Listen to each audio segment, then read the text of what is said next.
Greetings, friends and fellow aliens. My name is David, and thank you for watching this video. I'm coming to you with a slightly different view than I normally do.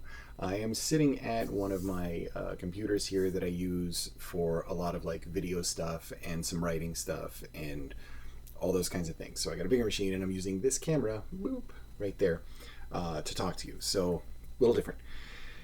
Now, I want to talk to you about two things. First is infj intuition, and it kind of dovetails into the main topic of what I'm talking about, which is writing, and in particular, adverbs.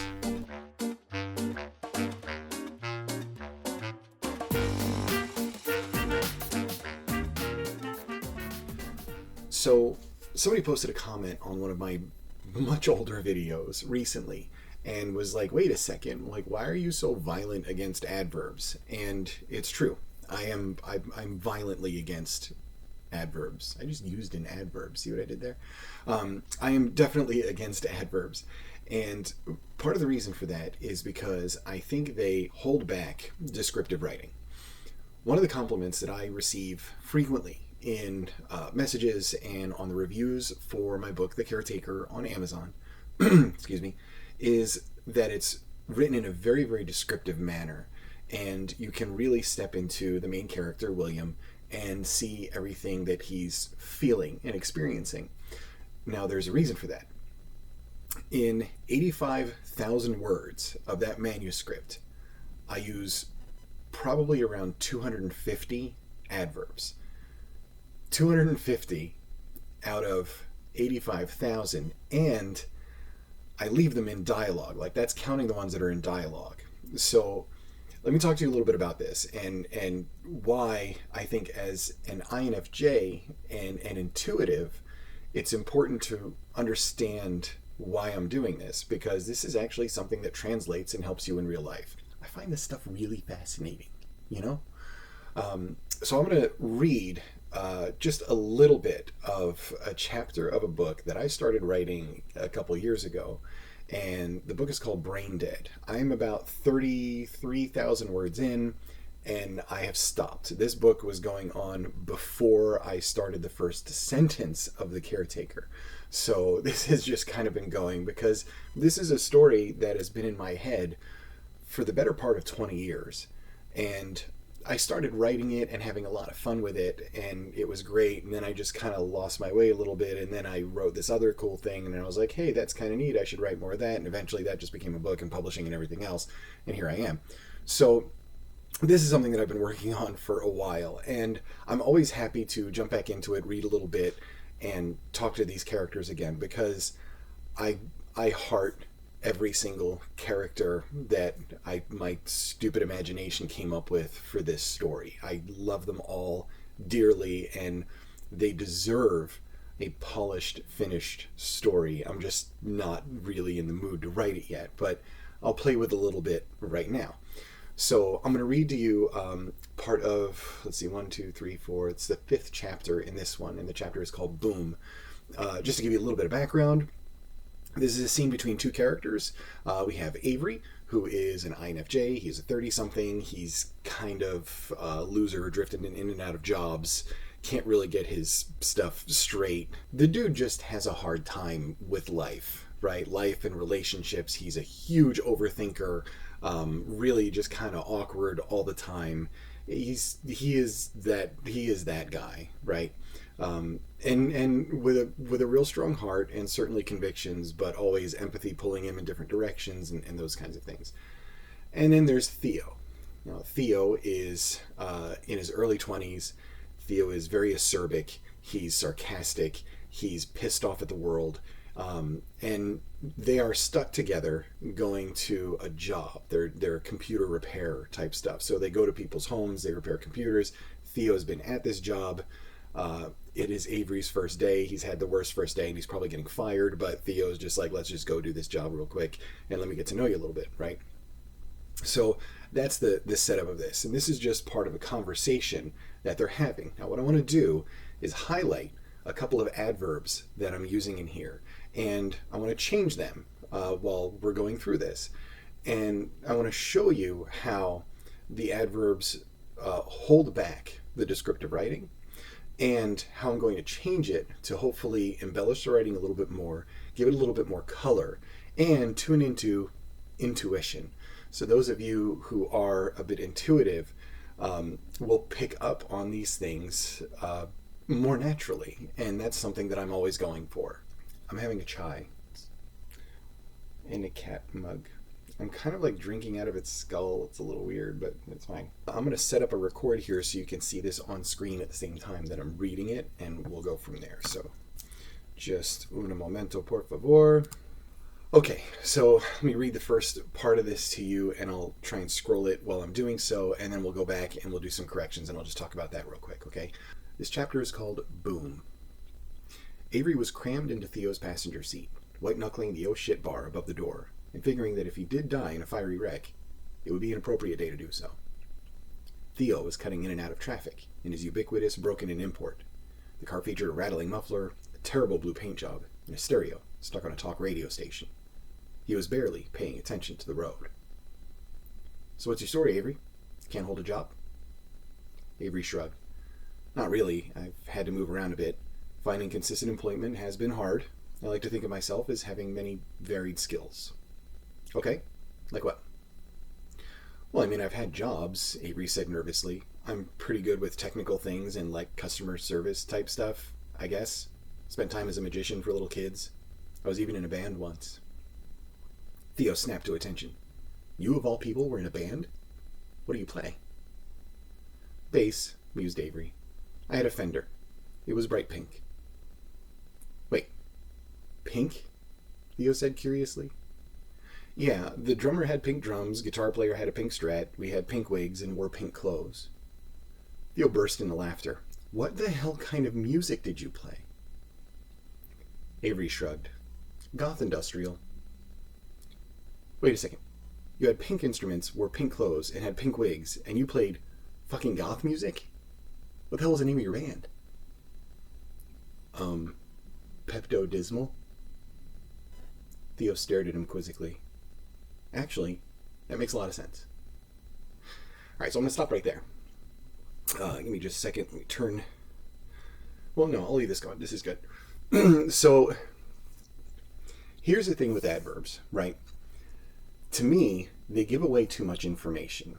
I don't like to use them for that purpose. Now, I will always write them in a first draft. In first drafts, it's automatic. The adverb comes out. I'm not even thinking of it because I'm just really trying to get as many words down as I can, and in such a way that I know that I can go back and edit appropriately. So a lot of times when I go back and do my edits, things are repeated 2 or 3 times because I say them in different ways, I use different words, and so it's a little bit repetitive, and that's part of my condensing and cleaning up.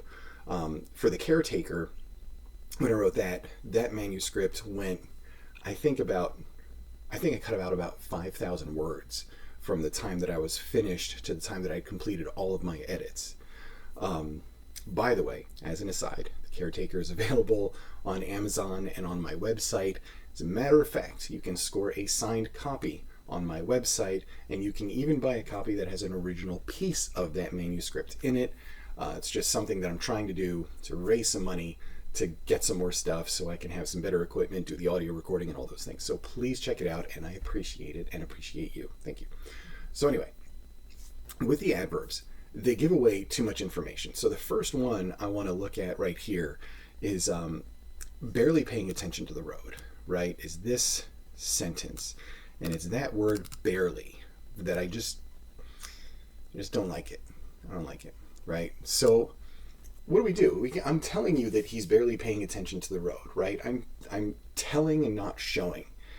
And this is part of the writing, that this is part of what I worked really, really hard on, was to get away from telling you what's happening and hone in on mannerisms that people have to show you. Now you can see where this is dovetailing with some infj stuff, because your intuition that is subconscious and right below that conscious level is something that you're using to pick up on signals like body language, tone of voice, and all of those kinds of things, and putting those puzzle pieces together.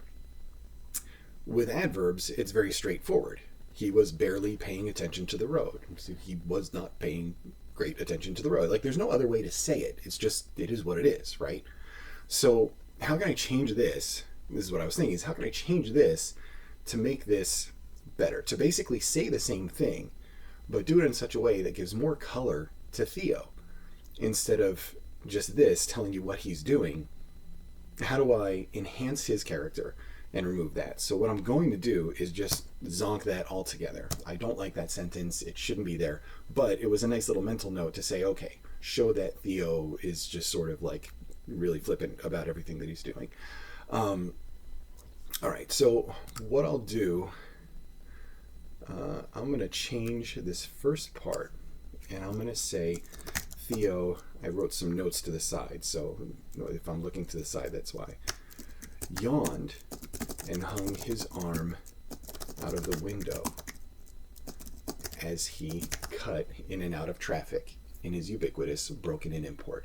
So yawning and hanging your arm out the window while you're driving, right? You can assume that it's with one hand. I can picture it. I can see it. He's just sort of like lax about it. The window's down. The air's coming in. You know, his hair is probably moving, like that kind of thing.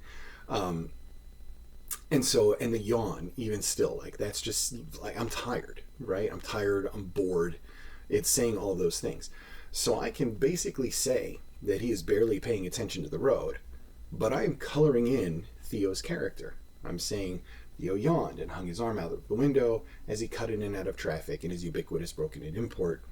And then you get the rattling muffler, the terrible blue paint job, and the talk radio station that's stuck on. So you get a really good picture of Theo, what he's like. You can imagine the condition of the car, even though I'm describing a little bit about it, but you can imagine what the interior looks like. It's probably trash all over the place, things like that. This is what I want out of this. And this is why I remove adverbs. It forces me to write in a more descriptive manner. And that is something that my readers have definitely noticed about my style. One of the most popular things people will say to me is, absolutely, like your writing style is very, very descriptive. They say that they can see the story as a movie, and that's what I want, because that's how I see it as well. And I'm just describing what I'm seeing in my own head, if that makes sense. Let's move on to the next one, right? Excuse me. Well, this chai is making me burpy. It is fine. Let me just drink out of this cat's skull. All right. So the next one, oh, it's right here. Yeah.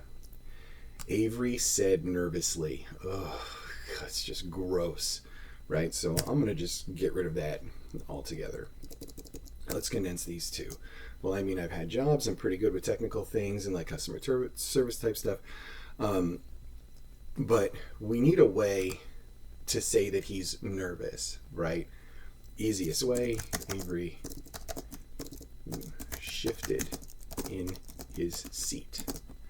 Okay, so that seat shift, right? Somebody asks you a question and there's a little bit of a movement there or something like that. I could certainly add another adverb. Avery shifted uncomfortably in his seat, right? Look, if I do that, Avery shifted uncomfortably. Yeah, I spelled it right. Okay, in his seat. But again, like the uncomfortably, like I want to get rid of that. So, like I can do this. I can say Avery shifted in his seat, trying to avoid an errant spring pushing on his butt.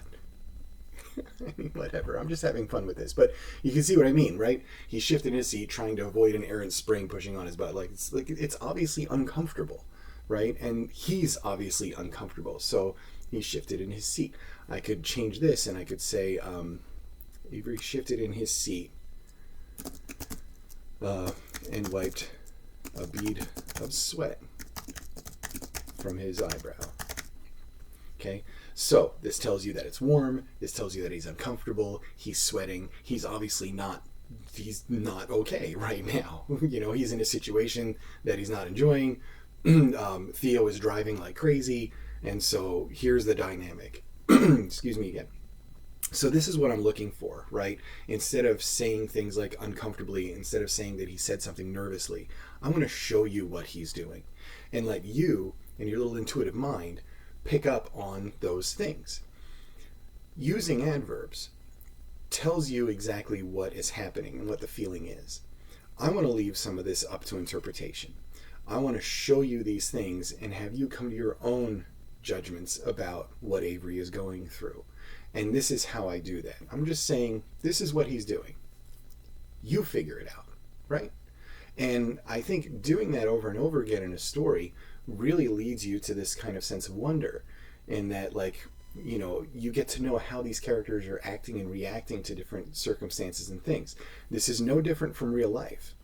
In real life, and somebody's not going to say, like, you know, I am going to quickly walk over there, but they may fumble with something and drop their keys and try and rush out the door. All of those things are the actions that tells you that they're trying to move quickly, or that they're, you know, maybe a little bit frantic. He frantically moved across the room or whatever else. Like, you know, you can say that he tripped over a stool and he's, you know, said, excuse me, I'm sorry, or whatever else. Any of those things to change the way you describe something. So here, adverb annihilation is going to continue now, okay?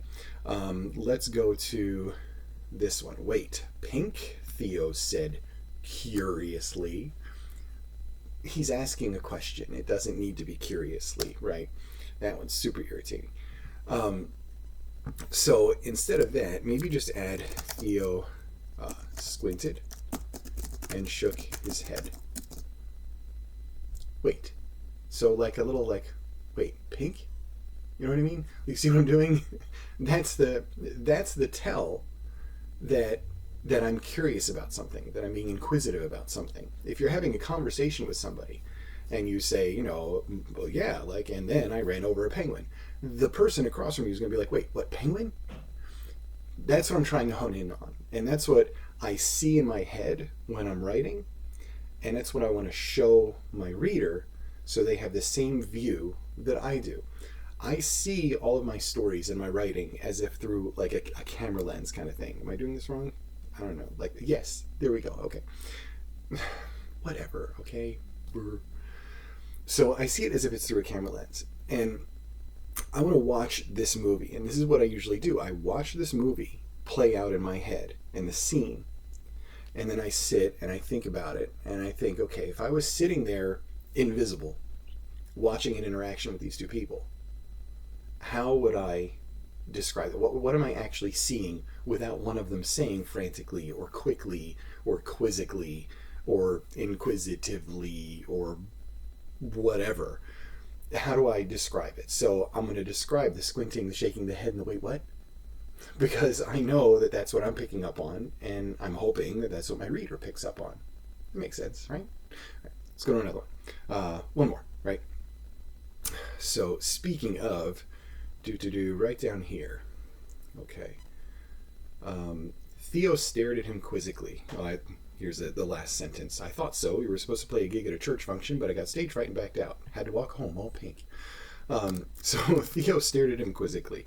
This I'm gonna get rid of. And I was playing around with this one as I was looking at it. I'm like, well, what can I put there to do this? So he's saying, actually, that makes a lot of sense, right? This is the kind of mark that I'll hit where I really want to get into a description of it, and I want to kind of throw a little bit of the humor at it. And so I will in situations like this kind of over embellish just a hair for a sort of comedic effect, right? So instead of this, I'm going to say Theo spent a moment in deep thought. Now you already know, you can see it. Spent a moment in deep thought, right? That sort of glazed kind of look. I'm going to say comma. As if one of life's grand mysteries had unraveled to reveal a long forgotten truth about the universe. Right? So think about this one. It's an extreme kind of thing, right? It's somebody says they're in a band. The band's called Pepto-Dismal, and you sit there and you think about it for a moment, it's overdoing it. I'm going too far to say that one of life's grand mysteries, but that's the kind of comedy that I like to throw into it a little bit, is like Theo's having this huge revelation of like, you know what, I just didn't even think that would make sense, and it makes sense. I like that last one because it sets up his very mundane answer, like, okay. But he just had to have that realization first. So again, this is that whole show don't tell thing. And to the person who commented, and I appreciate the comment, and I did write a response to it. I hope you're watching this one and you can kind of see this is how I go about it, and how I go about nuking my adverbs to have just a couple hundred over the course of an entire novel. Now, if they're in speech, I leave them, because a lot of times we will use adverbs in speech when describing something, because we're kind of getting to the point. You're not going to say that you were having lunch with your friend and you mentioned something about a penguin, and then they stared at you as if though all of life's mysteries had they looked at me weird, or they like something along those lines. You would condense it. And so within dialogue, that's what I do. Now in The Caretaker, it is written in a first person perspective. So the entire thing is narrated by the main character. So I will leave a few more in that kind of a situation. But if I'm writing here and I'm writing in third person where you can see the entire thing, I like to limit that as much as I possibly can. So folks, there you have it. A little idea and a little look into my brain, and just in terms of adverbs and how I do some of my edits and my changes to try and make what I am writing pop a little bit more. This is a constant process. Now listen, I am not some kind of college educated writer by any means. I barely read. I love language. I love description. I love being able to see something and then describe what I'm seeing to a reader. And that's where my love of storytelling really sits. It's in that idea of like, hey, I saw something really cool and I want to show you, and I want to bring you along for the ride. And then within that, we can weave in the messages of the character arcs, their conflicts, and how they go past those things. So all of this kind of wraps into a much bigger picture of how I craft a story, but it's definitely an important piece. And let me tell you, when I use certain apps where I'll paste in my words and it'll go through and identify all the adverbs to me so I can start to rewrite. And when I see that I use like 10 or 12 in a chapter, I'm just like, ugh, because I've got a lot of rewriting to do. So anyway, I hope that helps. If you're a writer, I hope that helps a little bit, just to see how I go about it and how I make these changes to just help my writing pop a little bit. And if you are just one of those people that's curious about how intuition is working, think about it from this perspective, right? Intuition is picking up on those things that are shown and not told. And that is exactly what I'm doing here, showing you and not telling you. And by doing that, I really hope that it speaks to those INFJs out there that are reading and really just kind of hits a sweet spot for you. So thank you so much for checking this one out, and I will catch you on a video very, very soon.